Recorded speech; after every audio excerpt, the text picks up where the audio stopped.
படம் உண்மையிலே வந்து படத்துக்கும் பேருக்கு தான் சம்மந்தம் இல்லை. மற்றபடி படம் உண்மையிலே நல்லா இருக்கு. 2.5 மணி நேரம் ஜாலியாக போகுது. அது இல்லாமல் யோகிபோட காமெடி நல்லா ரசிக்கிற மாதிரி இருக்குது. சில இடத்துல மொக்கையா இருந்தாலும் அட என்னடா போன படத்தில் ஐயோ டே இந்த காமெடி போன படத்தில் பார்த்த மாட்டா அப்படின்னு தான் யோசிக்கிற மாதிரி இருந்துச்சு. ஓகே, ஒரு 2.5 மணி நேரம் என்ஜாய் பண்ணுற மாதிரி நல்லா இருக்கு. கண்டிப்பாக ஃபேமிலியோட பார்க்கலாம். போன படம் பார்த்தா யோகி பாபு ஜோரா கையை தட்டுங்கன்னு சொல்லிட்டு அது அவ்வளவா சில இடத்துல ஹீரோ பண்ணாலும் எங்கேயுமே அந்த ஒர்க் அவுட் ஆகல. இது அதை மீறி போய் காம்போ ஒருத்தர் ஹீரோ கூட பண்ணும்போது பார்க்கும்போது கொஞ்சம் ஹையா இருக்கிற மாதிரி இருக்குது, ரசிக்கிற மாதிரி இருக்குது, நல்லா இருக்கு பார்க்கலாம். இல்லை ரெகுலர் ஸ்டோரி தான், அதில் ஒரு டிஃப்ரெண்ட். இப்போ நம்ம எங்கள் வீட்டில் இட்லி சுடுவேன், உங்கள் வீட்டில் இட்லி சுடுவீங்க, எங்கள் வீட்டில் என்ன கொஞ்சம் அது இது கலப்பேன், உங்கள் வீட்டில் கலக்காம, அதுதான் வித்தியாசம். மற்றபடி நல்லா இருக்கு படம். இல்லை 2-3 விஷயம் போகுது. ஒரு கேம் மேட்ரு ஒன்று போகுது, அதில் பிரச்சனை ஆரம்பிக்குது, அதுக்காக அதை பிரச்சனை தீர்க்கறதுக்கு இன்னொரு பேங்கில் கொள்ளையடிக்கிறாங்க, அதுல இருந்து எப்படி தப்பிக்கிறாங்க என்பது அது கிளைமேக்ஸ்ல உண்மை ரசிக்கிற மாதிரி இருந்துச்சு. நல்லா இருக்கு. கிளைமேக்ஸ்ல டிஃப்ரெண்டா முடிச்சிருந்தாங்க. நல்லா இருக்கு, உண்மையிலே நல்லா இருக்கு.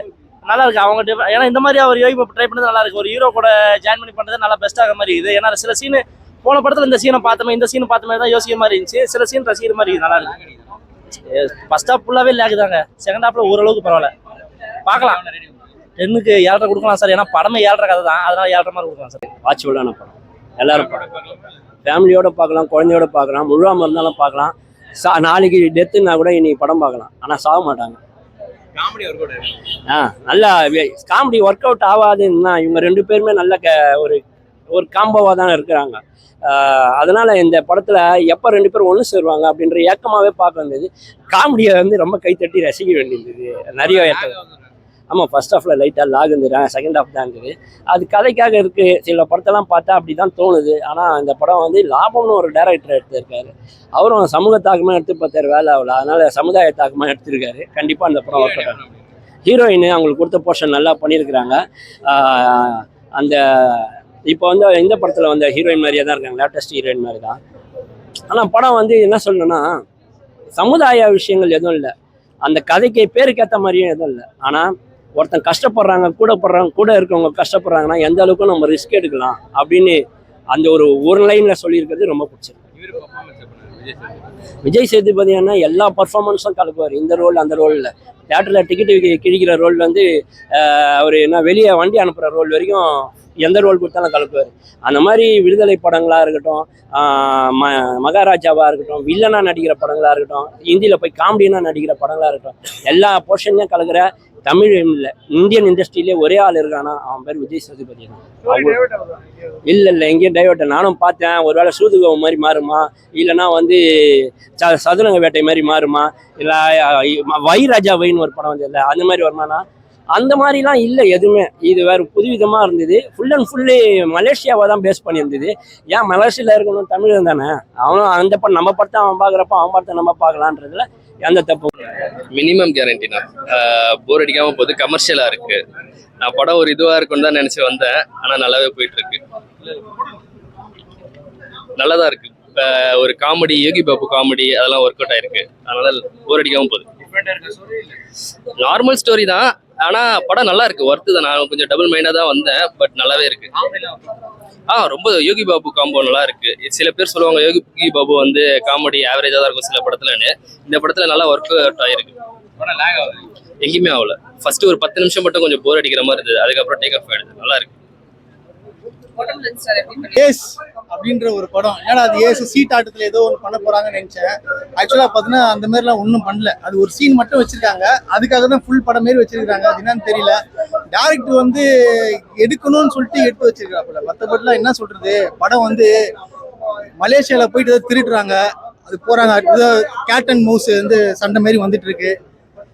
படத்துல ஒரு டைரக்டர் என்ன யோசிச்சாருன்னு தெரியல, அவருக்கே தெரியல நினைக்கிறேன். அந்த மாதிரி யோசிச்சு ஒரு படத்தை எடுத்திருக்காரு. விஜய் சேதுபதி சாரை வந்து வேஸ்ட் பண்ணிட்டாங்க. நான் கேட்ட ஏதோ ஒரு படத்துக்காக வந்து சும்மா நடிச்சு கொடுத்த மாதிரி சொல்லியிருக்கிறாங்க.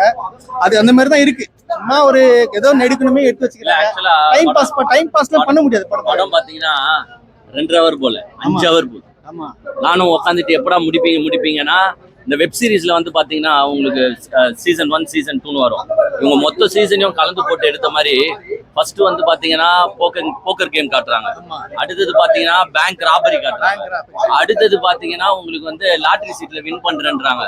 எதுதான் நடக்குது? விஜய் சேதுபதி இந்த லியோ படத்துல வந்து நீதானே லியோ அப்படின்ற ஒரு சீக்வல் இருக்கும்.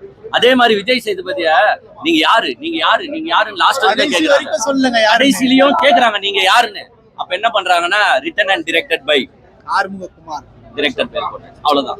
ஏன்னா நான் சொல்றேன் 2 hour படம் 5 hour ஆயிடுச்சு. ரொம்ப வந்து நம்மளுக்கு வந்து அப்செட் ஆயிடுச்சு. என்னடா விஜய் சேதுபதி சார் வந்து ரொம்ப நாள் கழிச்சு பாக்குறோம், கதையில ஒண்ணுமே இல்ல. கதை வந்து நல்லா இருந்தாலும் ஸ்கிரீன் பிளே வந்து சுத்தமா நல்லா இல்ல. ஆனாலும் நான் ஒண்ணு சொல்லிக்கிறேன், உண்மையிலே இந்த மனுஷன் கத்தி பேசிட்டு இருக்காரு, உண்மையிலே ஒண்ணு சொல்லிக்கிறேன், அந்த தியேட்டர்லயே வந்து பாத்தீங்கன்னா படம் ஸ்டார்ட் ஆனதுல இருந்து யாருமே கை தட்டல, உண்மையிலே கை தட்டல. ஒரே சீன்ல தான் கை தட்டினாங்க. அது வந்து எங்களுடைய நடிப்பு அரக்கன், எங்களுடைய கஜினி புகழ், எங்களுடைய வாட்டர் மில்லன் ஸ்டார் திவாகரனை பார்க்கும்போது மட்டும். மலேசியால செலவு பண்ணி அவ்வளவு செலவு பண்ணி போட்டு எடுத்துக்கிறாங்க. ஆனா வந்து தர்பூசணியை ஒண்ணு கையில வச்சுக்கின்னு இப்படின்னா இருப்பாருங்க. எப்பா பார் பத்தியா இல்லையா, நம்மளுக்கு பயமாகுது.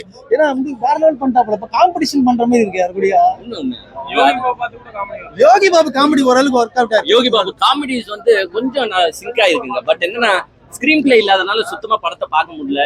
3 hour 4 hour எனக்கு உண்மையிலேயே தூக்கம் வந்துருச்சு. என்னடா இது பண்ணிட்டு இருக்காங்க. லாஸ்ட்ல பாக்குறேன் அழுதுன்னு இருக்கான். என்னடா பண்ற, கண்ணு போச்சு அழுகுறான். என்ன சீக்கிரம் வெளிய விட்டுறீங்கன்னு சொல்றீங்க. இப்போ மலேசியால கதை எடுக்கிறாங்க, எல்லாரும் அந்த மலேசியன் லாங்குவேஜ் பேசணும். அப்படி மலேசியன் லாங்குவேஜ் பேசலன்னா கூட பரவாயில்ல, அங்க இருக்கிற தமிழ்காரங்களே கூட அவங்க ஆக்சென்ட்டே வேற மாதிரி இருக்கும். கபாலி எல்லாம் பாத்திருப்பீங்க, வேற மாதிரி ஆக்சென்ட்ல தான் இருக்கும், தமிழே பேசுறாங்க. இங்க போலீஸ்கார் உட்பட, இது மலேசியன் போலீஸ் உட்பட தமிழ்ல பேசுறாங்க. எல்லாம் சென்னை டீம், மதுரை டீம். டிரெக்டருக்கு இது தெரியாத நான் கேக்குறேன், ஏன்டா முழு படத்தை மலேசியால எடுக்கிறோம், எங்கேயும் அந்த மலேசியா வாசனை கூட அடிக்கலையே, அங்க பாக்குற ஆடியன்ஸ் கேள்வி கேட்க மாட்டானா? எப்படி எத்தாருன்னு எனக்கு தெரியல. எப்படி இதை யாரு மிஸ்டர் சங்கர், டிரெக்டர் சங்கர் வந்து எப்படின்னா ஒரு வாய்ப்பு கொடுத்துருங்க ப்ளீஸ்.